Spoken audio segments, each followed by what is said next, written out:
Hello everyone, welcome back to my channel. If you're a new subscriber, welcome to my channel. My name is Marilyn Bruce. I'm a Ghanaian-based menswear fashion designer. So based on popular request, today's tutorial is going to be on how to make a 6-piece mermaid gown. But before I get into the tutorial, I want to apologize for the delay. Shooting or recording the video is one thing and is the most easiest part, and editing the video is also another thing, and that is like the most difficult part as well.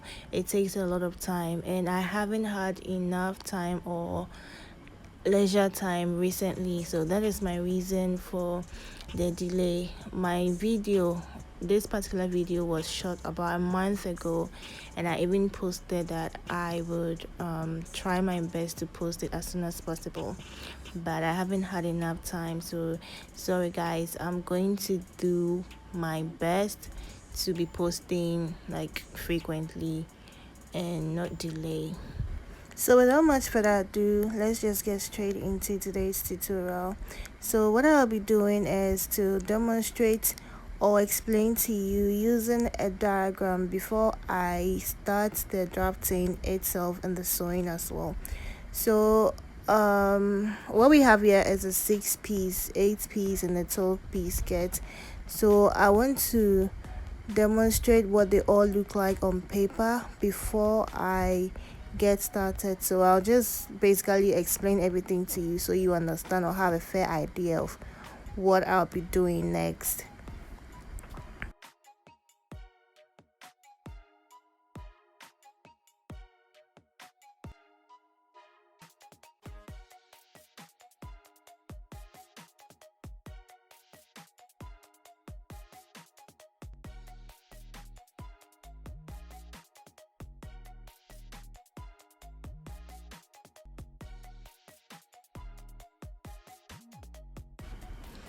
Here I have the waist, the hip, and then the tapering line. So your tapering line is where your mermaid should start from. So with the 6-piece skirt, you're just going to use your darts to achieve your panels. So with the 6-piece, you have 3 panels in front and then 3 panels at the back. So combining this together gives you 6. On the other hand, with the 8-piece, in order to achieve your 8-piece, you are simply going to divide your center front into 2. So with the 8-piece skirt, you're simply going to have a seam line on the center front. So you're going to have 1 2 3 4 panels for the front and then the same amount at the back. Combining this together gives you 8. However, with the 12-piece, you're going to divide these 3 panels into 2. So your side front seams, you're going to divide them into 2, and you're going to divide your center piece into 2 as well. So just as I'm doing in the sketch, I have divided my side front panel into 2, divided the other side into 2, and then the center front into 2 as well. So you're just going to have 6 panels in front, and then you're going to have 6 panels at the back. Combining that together gives you 12.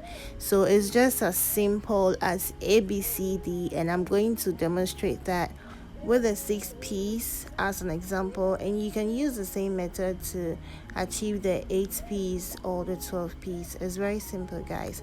So here I'll be using this sequence on velvet fabric, and I'm using a lycra fabric as well for the lining, the lycra lining for the lining. Yeah. So first off, what I'll do is mark down my horizontal lines, and these lines are the waistline, the hip line, tapering line, and then the length of the skirt. So if your brown paper is too short, just as I have done, you can extend it and then you use a binding tape to bind them together. Yeah, so I'll be marking down my client's waist measurement, and then I'm going to add 1 inch for the dart, so just as I've done, and then mark the hip line, the tapering line, and then the length of the gown. I'm just extending that. So I use the measurement I use is 20 inches for the mermaid slash or the flare at the bottom.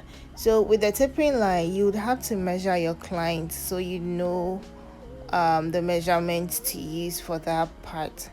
Okay, here I'm just smoothing the hip part because it's too pointy or sharp.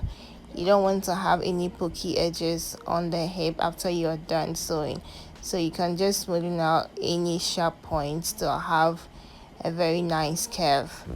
So in order for you to be able to achieve your slash and spread, what you're simply going to do is you're going to mark down your dot measurement, which is the 4 inches or whatever measurement you have.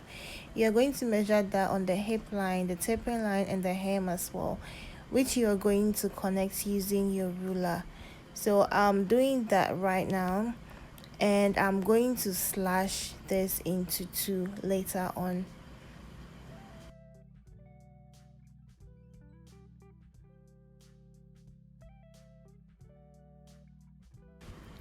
Next thing, you're just going to take out your dots from the skirt.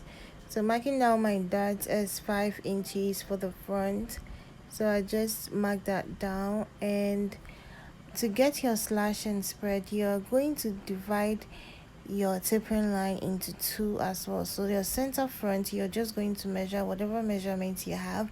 Mine is 4, so 4 divided into 2 will give you 2. So I'm just going to mark the 2 down on the center front.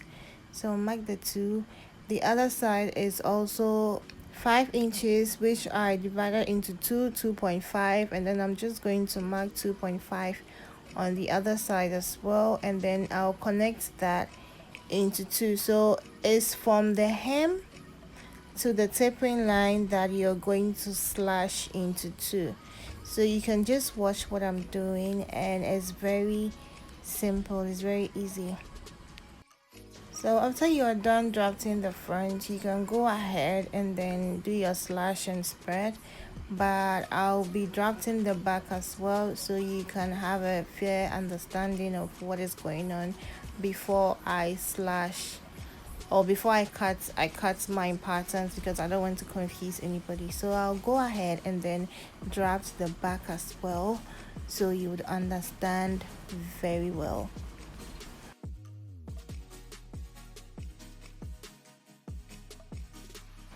Basically, you're just going to use the same method for the front to draft the back as well. It's very simple. So you mark your waist measurement, add 1 inch dot. You're going to mark down the hip, the tapering line, and then the hem. So the hem, you can use whatever measurement you want based on the amount of fabric you have. So you mark this down, and then you connect the lines, and then you smoothen out the hip part because you don't want the hip to be so pointy. Just as you did for the front, you're going to be extending your darts downwards.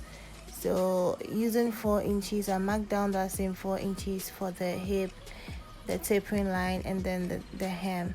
And I'm just going ahead to connect that to the upper part, which is the waist. And I'll just take out my dart. I mark 6 inches for the back, then 5 inches for the front. So I've taken off my darts, I'm smoothing out the hip portion, and I'll just look for the midpoint for the side front and the midpoint for the center front. Mark that down, and then transfer the same measurements to the hem, and then I'll just connect the lines. So it's these lines that I'm going to slash and then spread later on my fabric to give me the flare. So it's very simple, guys, very simple.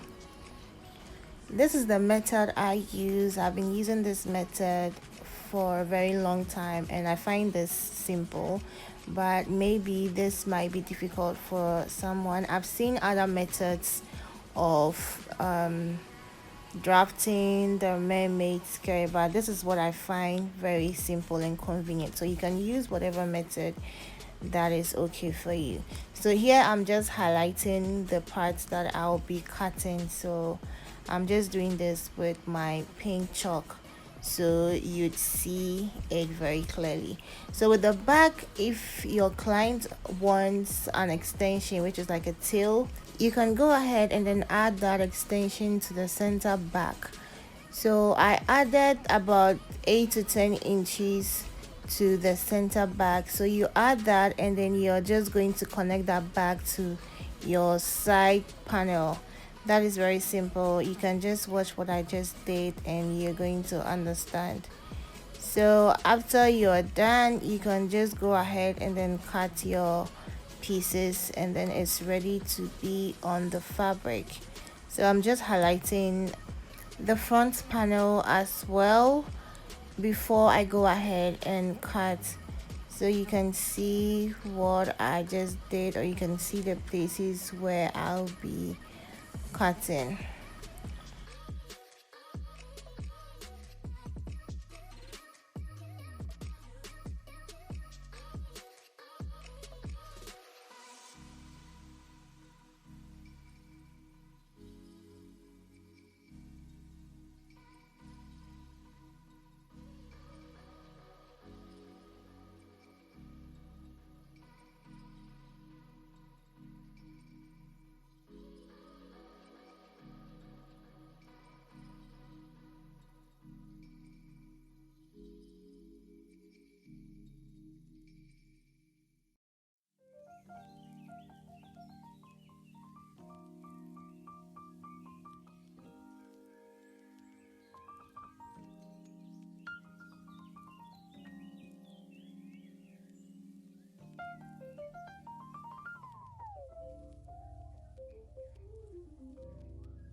This velvet stretches on one side, so what I'm doing is I'm going to ensure that I'm going to place the pattern in a way that the stretchiness is going to be on the horizontal part of the body and not the vertical part.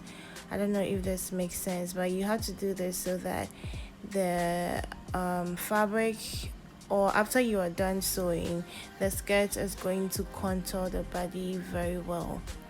Yes, and also one technique in cutting this kind of patterns is to cut on one side and then you're just going to turn the other one and cut so that you don't waste fabric. So you can spread as much as you want provided you have enough fabric. Yeah, so you can measure as well if you want to be sure of what you're doing, but I just eyeballed mine and I just cut it. So that is what I'm doing. You can just follow this and you're good to go. So I'm not adding any allowance, if you can see, because the fabric is stretchy. If I add allowance, it's just going to end up being very big. So whenever you have a stretchy fabric, you don't have to add any allowance.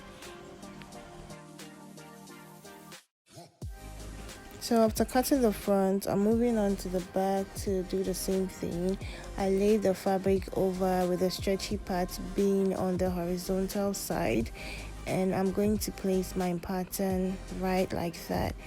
So you need to make sure you have enough fabric. After cutting, I realized that I was getting short of fabric, so I just needed to be strategic about this. So you just have to make sure you have enough fabric before spreading as much as you want, okay, because you don't want to fall short of fabric.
Whatever you do for the main fashion fabric, you're going to do the same thing for the lining.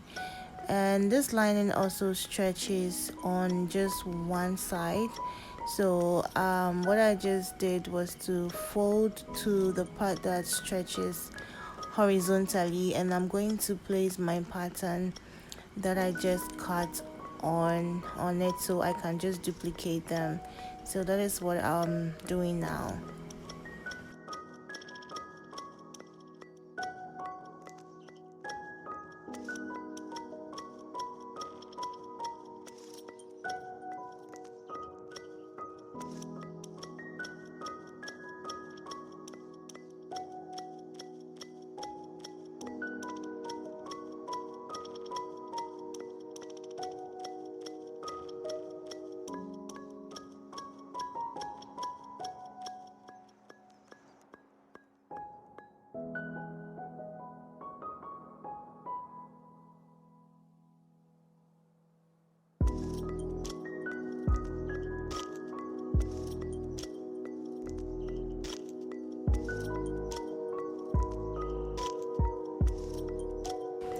After you're done, you're just going to take all your pieces to the machine and you're going to join them all together.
Yeah, so like I said, whatever you do to your main fashion fabric, you do the same thing to the lining. So I'm just going ahead to join my lining just as I did for the main fashion fabric.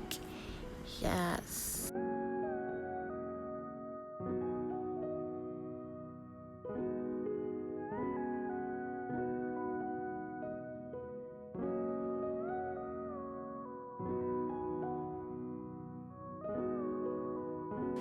So fast forward, I'm done stitching the lining and the main fabric.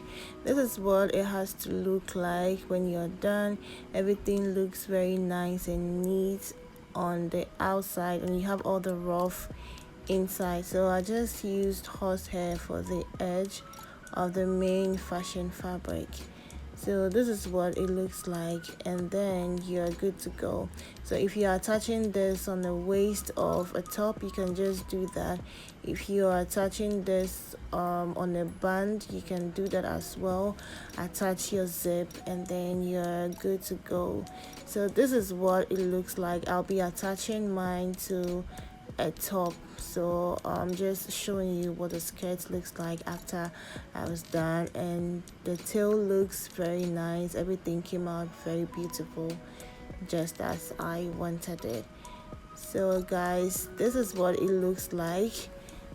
So because this is a plain fabric, you can't actually see the seam lines in front, but I guess if it was like a print fabric or something, you would have seen the lines in front, so you know this is like a 6-piece. But I think you can still see the lines, the seam lines in front. So this is what it should look like after you are done. I hope you learned something from this tutorial. I hope it was helpful. If you have any questions, you have any suggestions, anything at all, you can just leave them in the comment section and I'll be reading every comment. Thank you guys for watching. I'm gonna see you in my next video, but until then, bye. Don't forget to subscribe, like, share, and leave your comments.